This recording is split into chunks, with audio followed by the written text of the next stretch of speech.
65 and asking them, I mean, to increase, I mean, the age up to 70 or something else. So this also need a different solution, because also you, Mr. Yorosforufe, when you said, okay, there should not be an age limit. So let's see, I mean, a person, how many years he or she have worked. So what about those who are losing job, are not having any opportunity to find another job for another 10 years or 5 years? So their number of years is not going to be counted, I mean. So this is also a trouble creating thing.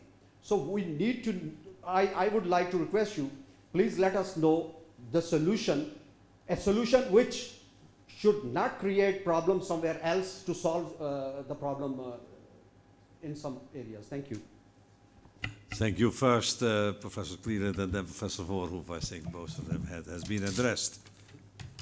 I feel uneasy when European governments invite highly skilled workers from India and other places. It does seem to be cheating. But there are some countries that deliberately overproduce doctors and nurses for export. The Philippines is a case in point.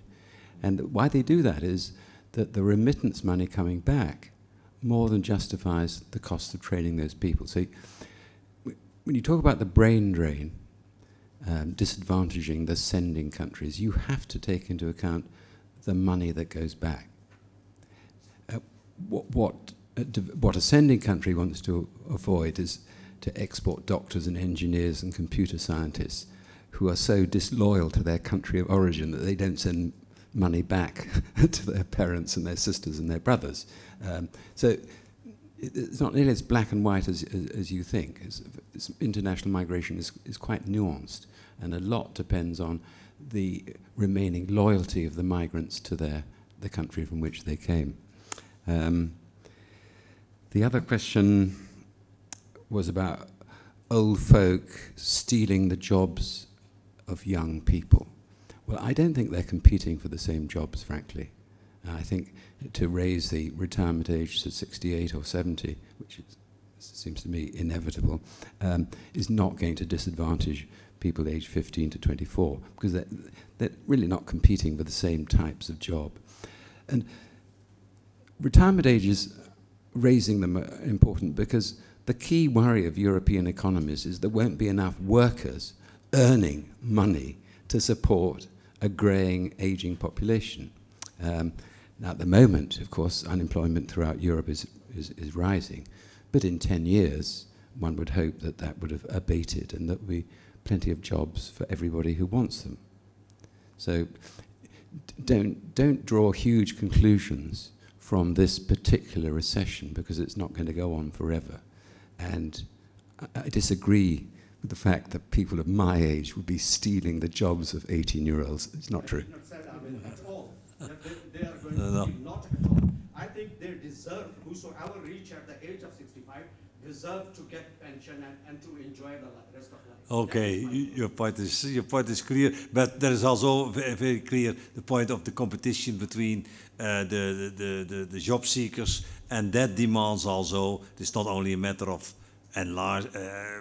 extending the age, but there's also career policies related to every phase in one's life perspective. As a guy who has exceeded already with 3 years, his 40 years tenure in working, I may say that. Professor Voorhoef. Thank you.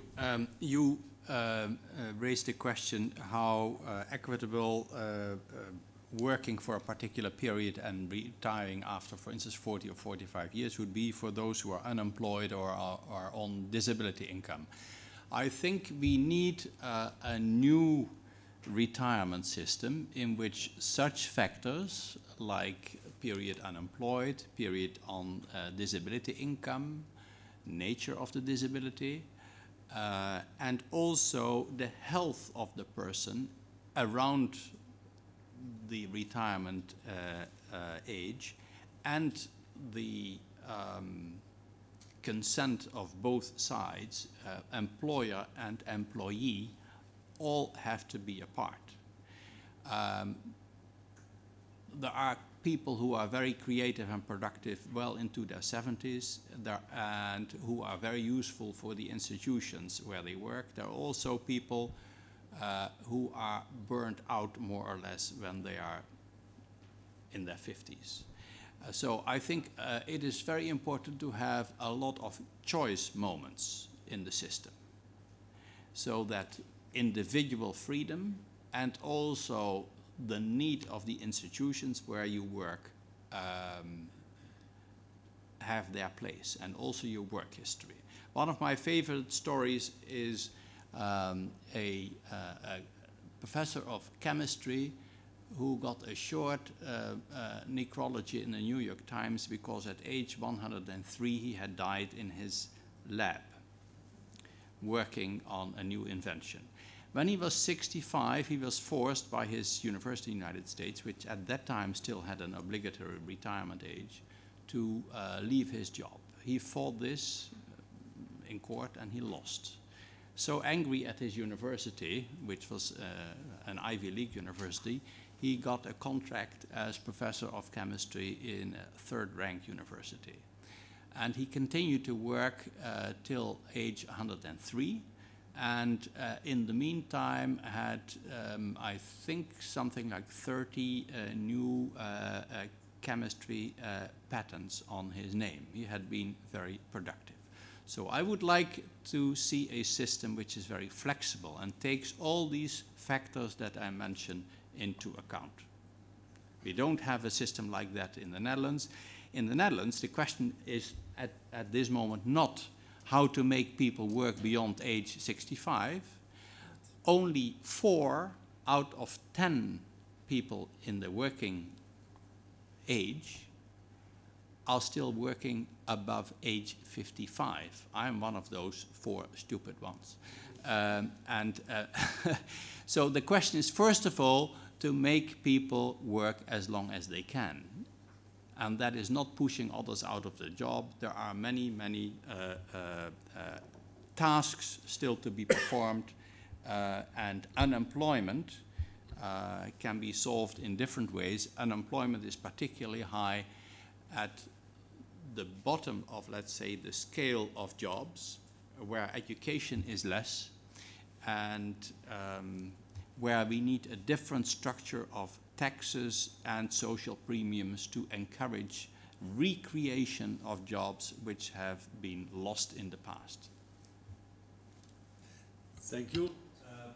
Arend Meerberg asked for the floor already. Thank you, Arend Meerberg from the Netherlands. I'm such a luxurious pensionado. I was kicked out of the Ministry of Foreign Affairs 65. I had worked 40 years, and if they had kept me a few years more, I wouldn't have minded very much, but I was very lucky. I thank the speakers for this very clear overview of the issues. I heard very little about what to do about it. I lived myself 4 years in Yemen, which is one of the highest birth rates of all countries in the world. When you look to this nice list, 6.2 children per woman. The point was there that it was raised in our discussions quite often, the question of this very high birth rate. But the government and the people didn't want to talk about it. It was a very sensitive issue that to do with Islam, and you need to have sons, and so on. Now, of course, there are Islamic countries which have done a lot about it. Look to Indonesia, Iran. Now, Iran are not Arabs, so it's always a little bit of a problem for Arabs to talk with Persians. Indonesians are, of course, also not Arabs, but I think there is an easier way there. I think the Islamic countries between themselves should work much harder on this, to educate, to help each other, best practices and so on, and try to get this religion out. Now, of course, the Catholic Church has been extremely negative and unhelpful in this way also, of course, and has destroyed a lot of plans in the past. And you see it in the Philippines also, where